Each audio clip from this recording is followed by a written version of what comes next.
Welcome, everybody. Thank you. We the people, in order to form a more perfect union. And part of forming a perfect union in this United States of America is something that's common to each individual: one man, one woman, one vote. Vote is very important in this country, and too many people have fought and died for that, for us to just let that go by the wayside. Now, there's a lot of issues that have been going on lately. A lot of states have decided to become more proactive. People have been more interested in talking about immigration than talking about the ability to have people that are citizens of the United States have the ability to vote. And so I want to kind of talk about that, and I want to open up that with you, Bert, talking about what do you think about some of the things that are going on right now, and especially about a particular case that most people haven't talked about but need to be aware of.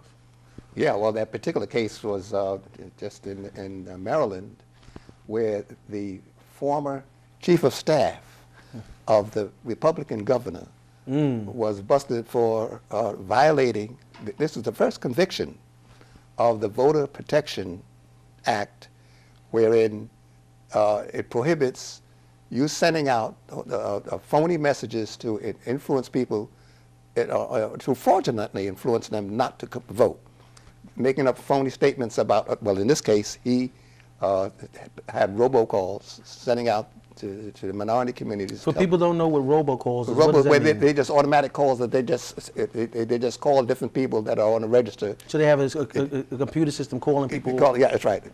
Automatic calls, and with the same message.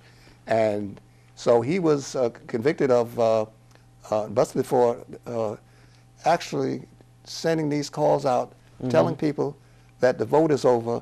And the governor, OMalley, was the Democratic governor, won. And he won by a large margin. But he still sent out people trying to depress the vote, trying to keep the blacks or minorities from coming out. And he got a lot. But the thing about this was interesting is that he was well liked by people, Republicans and Democrats. Nice guy. But still, underneath, it was an evil, mean thing to do.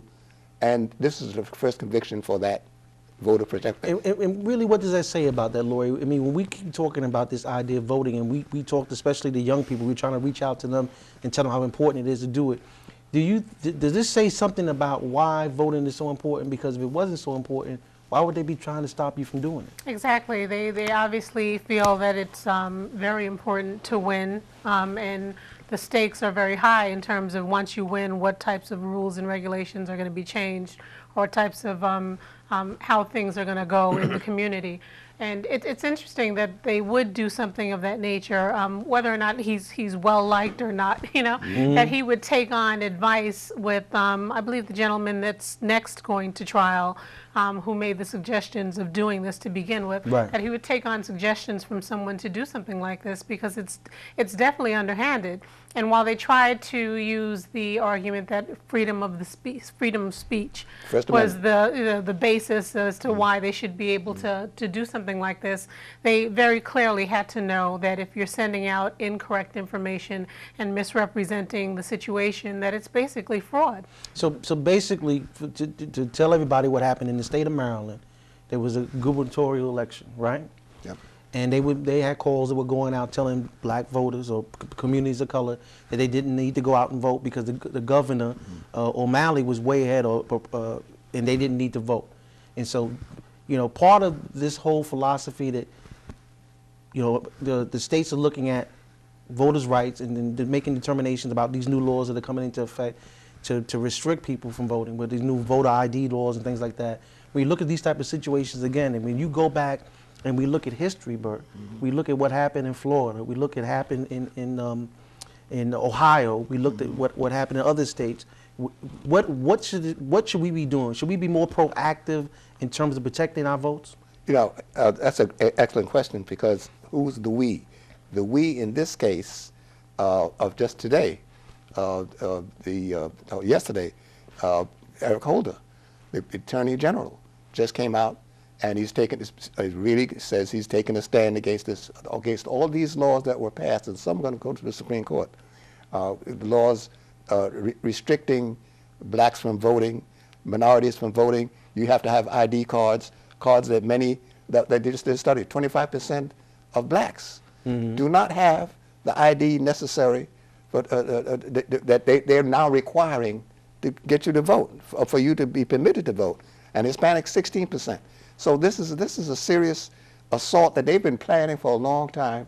They just hate it because in 2008, there was a surge of all these minority voters, black voters in particular, even Hispanic voters, for Obama. They want to make sure, or trying their best to avoid that this time. And especially young voters. Yes. I think they're after all of the young people that are out there. And again, I implore you to go out there, if you have your family, your friends or whatever, those people you know that are coming of age to vote, you need to encourage them, you need to take them down there and help them register. Of course, you got to be careful depending on what state you're in, you know, because we know that Florida had some issues down there. We know that Texas has some issues down there with people registering people, but we need to make sure that this is just not about the presidential election, excuse me. This is going to be about the Congress also, because we see, Lorie, what's going on with Congress. We sat on our behind, and again, I'm guilty. I told people, hey, I was annoyed. I wasn't going to go out and vote. You shouldn't do it either, because I think the Democrats need to be sending a message. And they were sending a message that the Congress got changed up. And I think sometimes that has to happen. But now we deal with the consequences of what happened. When you see, is anything going on in Congress? Yeah, and it's important that we recognize a couple of things. First of all, that underhanded practices like this could occur. I think it's a step in the right direction that they did convict this gentleman of the counts of fraud, because even though he probably won't serve any jail time or anything like that, it sends a message that we're not going to stand for but so much, and we're not going to allow these, flimsy excuses to occur. But the other big picture is that we really need to recognize what's going on in terms of the moral fiber of this country, because like you said, one man, one vote, this is something that's supposed to be very important, to the point that we're holding up, the Arab Spring and all these other governments that, yes, democracy, this is the best thing in the world. Exactly. And then you turn around and start having these practices that are undermining democracy, by far.